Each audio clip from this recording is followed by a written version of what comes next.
Your life, you're gonna own nothing. You own 3 things, okay? You own your fitness, you own your thoughts and emotions.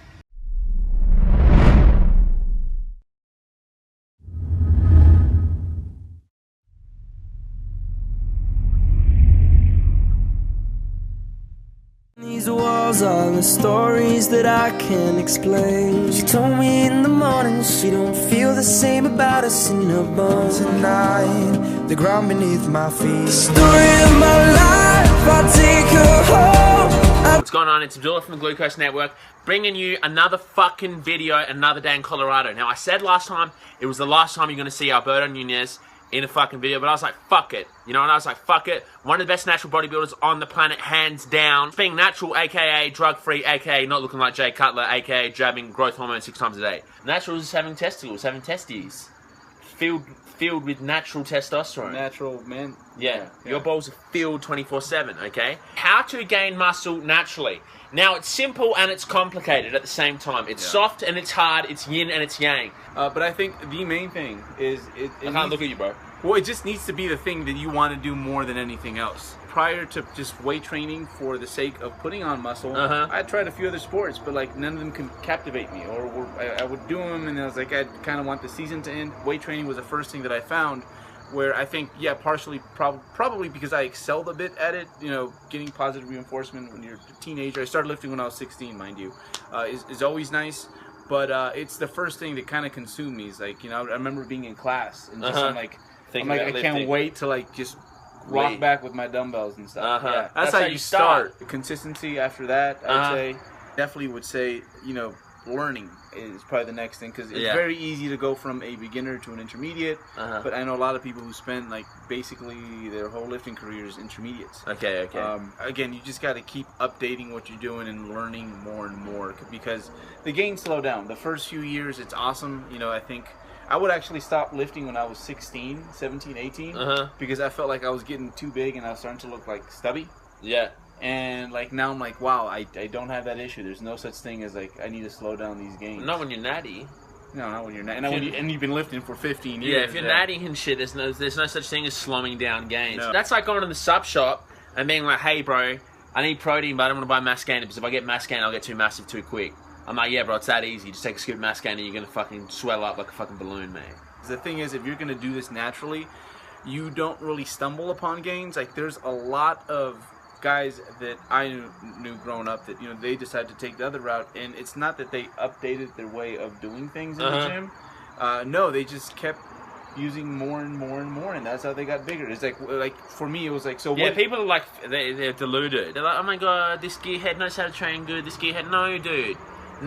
IFBB pros and shit, when they look better season to season, it's like they didn't change their fucking diet, you dumb cunt. No. They just upped the dose. They got a new trainer. Oh, they got a new trainer, and the trainer is not a trainer, okay? No. What's the trainer Hani, do? Hani Smishmani, George fucking Farrell, whatever his name. He's not a trainer, bro, okay? He's a drug doctor. That's why they get paid fat cash, because it's a drug game.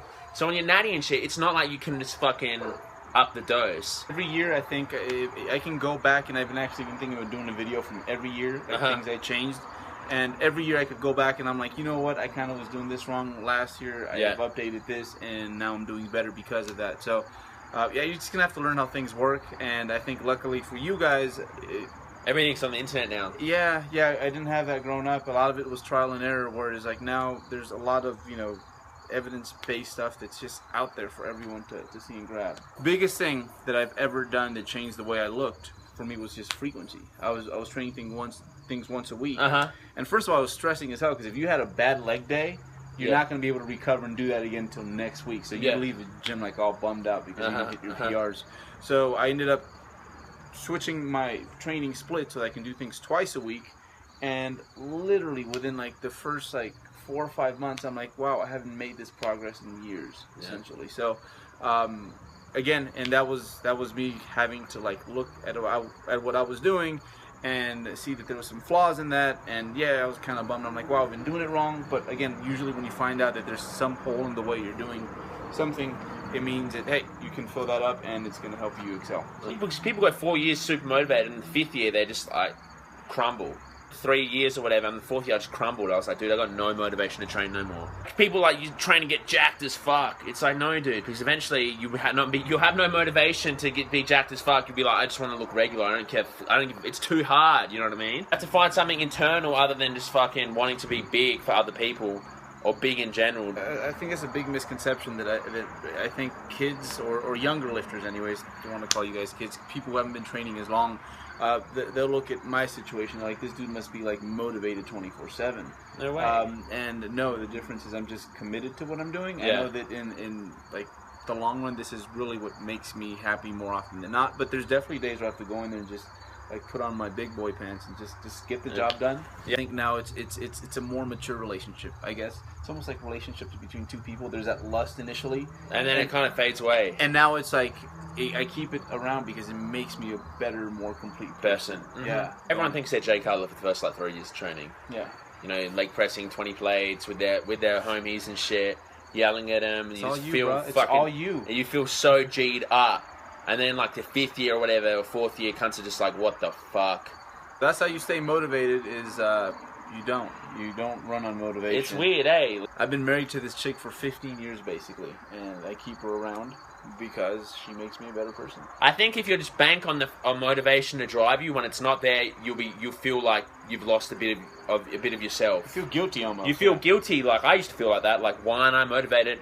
I'm Abdullah. Like, I'm a motivated dude. You attach yourself to the motivation, and when it's not there, it's almost like a part of you missing. You become the guy who is not motivated no more, and then you automatically think that if there's no motivation, then there's no training. As long as you realize that motivation will come and go, then it's not really going to stump you when it's not there, because you go, like, it's not going to really matter, because you might be thinking, okay, well, I'm not motivated now, but in 3 months I'm going to be motivated. And what are you going to do every time you don't have motivation? You're going to stop training, and then when you have it again, you're going to start training. You'll be one of these motherfuckers on Facebook posting a status or making a video being like, I'm back on my grind and shit. It's like now with social media and shit, we have all these fucking retard fucking cunts out there portray this image of like success and like hard work and like happiness, and everyone, I'm gonna become cocksucker haters commenting now. Oh, you're such a fucking hater. You're such a fucking hater. Fuck you, alright? All these dudes portraying success, happiness, whatever. I'm so motivated. And then all these younger dudes look up to it like, oh fuck, like, that's what I need to be like that guy. I'm motivated so hard all the time, mate, making cash, selling t-shirts. I need to be motivated. This guy's so motivated year round. It's like, no, he's not, dude. Like, I've never met someone who's trained that good who's always motivated. I've never met him, dude. You're one of the best. I've never met it, dude. I've met some of the best natural bodybuilders on the planet. I've met some of the top powerlifters on the planet. I've met some of the top fucking Olympic lifters on the planet, okay? Best bike riders on the fucking planet, okay? And half of them, it's almost like, what the fuck when you see them, because you're like, I know a guy who's half your size, half as fit as you, half as fucking all of you, and they put in way more effort. Yeah. And they're way more like, oh my god, or like more mental stress. They're more, it's just like so unnecessary. Do you know what I mean? You know what I mean? And actually, so here's a little like tangent story. But actually, the year that I won my pro card, I ended up hurting the left side of my hip, my SI joint. And basically, like, I was unable to train from April, I know the dates, from April 2008 until April 2010, the way I was used to prior to that. And literally, to some degree, like, I would almost dread going to the gym, because I'm like, I can't do the things that I used to do. I'm not performing the way I'm used to. It wasn't fun. But, like, what kept me there, it was just the promise of, like, the good times. Like, you know, I would go back to previous milestones, previous moments where I'm like, I remember like conquering that, I remember reaching that goal, and I'm like, I'm gonna stick it through. So it's again, it's almost like a relationship. It's like, I hated that broad years like 8 through 10, but we made it work. I've been running on pure motivation. I think I would have been like, peace, this is no longer like... I would hardly ever go to the gym, dude, if I was running on motivation. I mean, like, I was motivated 4 hours ago, but now I'm not motivated. I'm just going to sit at home and watch movies and watch porn. You're running on motivation. How you can do a prep motivated thing? If it's challenging, it's not... You're going to lose motivation. Yep. It's just the way the human fucking mind works. Yep. You know what I mean? If shit's hard, you're going to want to give up, because you're not going to be motivated because it's fucking hard. For every fucking 50 shit training days, you'll have one good training day. Yeah.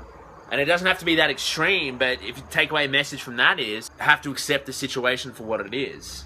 Do you know what I mean? If training is going to be shit 50 days, but that one day is going to be worth it, over the long term, just accept it, and then you won't be fighting it. You're not going to be fighting it. You're not going to be at the gym fighting it, like, oh my god, just trying to find it when it's not there, because you don't need to fucking find it. You just need to stop being a little fucking pussy and do your fucking job. At the end of the day, it's a workout, dude. At the end of the day, you leave the gym and you go, holy fuck, that was pretty quick. It went pretty quick. I was being such a softie in the moment. So props to the vegans out there.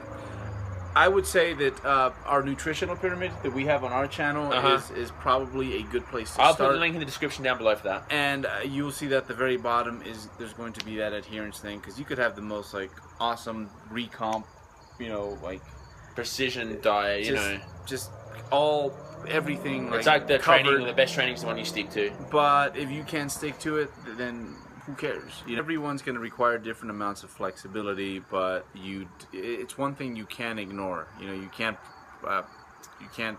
set yourself up like you were a robot. That's just not going to work. So that's probably the one thing I've done better over recent years is I've become more flexible. I cheat. I mess up on my diet all the time, even during a contest prep, very frequently. But here's the thing: is like when I look at like I wouldn't even call it cheating. No, it's a decision usually. And when to I me, do eating's not cheating, because it's like if I don't eat, I'm gonna die. So it's like, what are you gonna say? Breathing air is cheating?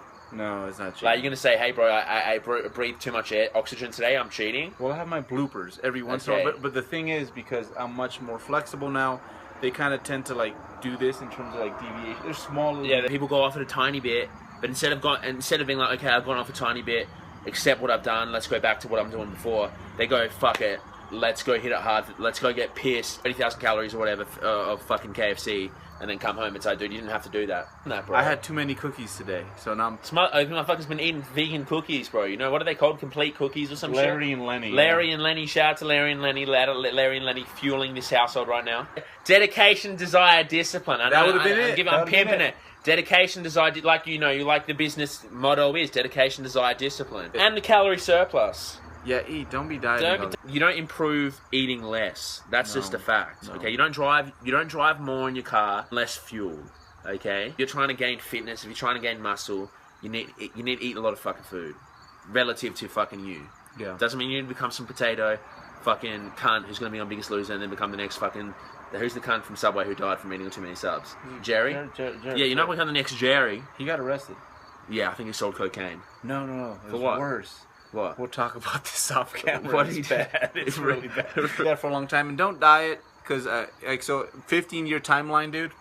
I think I've spent out of those 15 years more than a decade, like in a non-dieting. Yeah, well, to me, it's like the cardio thing. If you're trying to build muscle, okay, it's like if you're trying to build muscle, doing too much cardio, it's like look at the ratios. Yeah.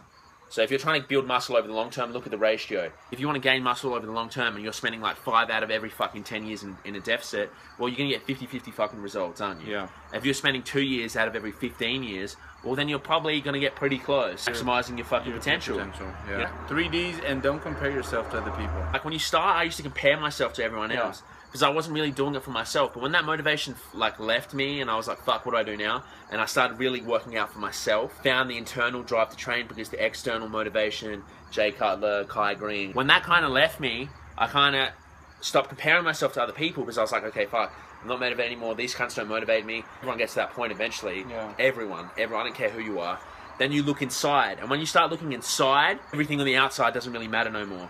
Because you're just like, okay, this cunt's big. Like, I used to go in the gym and be like, oh, that cunt's bigger than me, oh, fuck, like, I'm bigger than that cunt. Now I see someone big, it's almost like the insecure boyfriend. Like, now, or I see an attractive dude, I'm like, that guy's attractive. You know what I mean? Or go get a photo with that fucking girl with big titties. Like earlier today, yeah. Yeah, it's the same thing, do you know what I mean? It's like, you used to trip out about it, but when it's something internal, you don't worry about external circumstances, external fucking sources of motivation and shit, and it just works itself out. You stop comparing yourself to others and you can just focus on yourself and what you can do to better your fucking self. It's a physical thing, but it's a very emotional sport, and as you become emotionally more intelligent, it tends to show in your bodybuilding. I was having like a little keyboard battle with some fucking... They were calling me a hater. Number one, if I'm gonna hate, I'm allowed to hate, okay? It doesn't matter. I'm not one of these guys like... I say what I want, right? But then also they're like, dude, you're such a hater. All you put out is hate. And like, what the fuck is wrong with you, dude?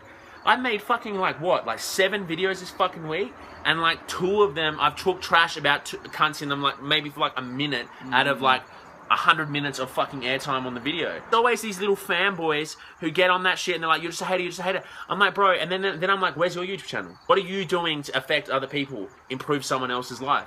Nothing. You just come on here and call me a hater. Well, it's like, go through my 100 videos and find how many of you are legitimately hating. I'm gonna keep doing my thing. I love getting into keyboard warriors. If I say I hope you die, you know what I mean? That's just the way I roll. You know what I mean? Don't take it too personally, or to kind of take it a little bit personally. If I say you're a waste of space, I hope you get hit by a truck, that's genuinely how I feel when I'm writing comments. So what can you do, eh? Well, your mum, share with your sister, share with your boyfriend, share your spouse, we support gay marriage. I hope you do. Follow me on Facebook, Twitter, Instagram, YouTube. Shout out to my H. I'll see you on the tube tomorrow. Peace. Bootcamp project, serious, jest, Tommy Evans, Bootcamp anthem, waging war on the pretenders, yeah. I'll stop you in your tracks if you start with me. We rap so fat they clog your arteries. I'm so inventive with my artistry. I break ground like earthquakes and part the seas. Be a smart seas. I said, empty your mind. Be formless, shapeless, like water. Now you put water into a cup, it becomes the cup. You put water into a bottle, it becomes the bottle. You put it in a teapot, it becomes the teapot. Now water can flow or it can crash. Be water, my friend.